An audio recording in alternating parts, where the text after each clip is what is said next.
ببینید ایراد ما اینه که تو گذشته گیر کردیم، هی افسوس گذشته رو داریم میخوریم.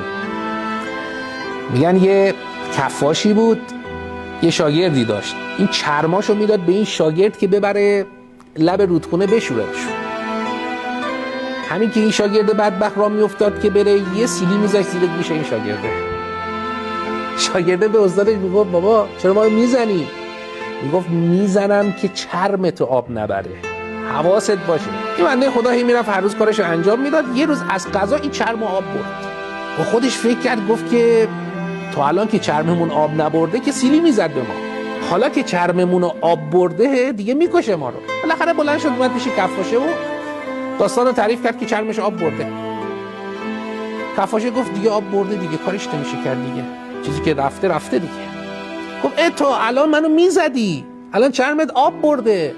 بهش گفت ببین چیزی که گذشته، زندگی هم همینه. اون چیزی که از دست رفته دیگه از دست رفته، دیگه نباید حسرت و افسوس خورد برش.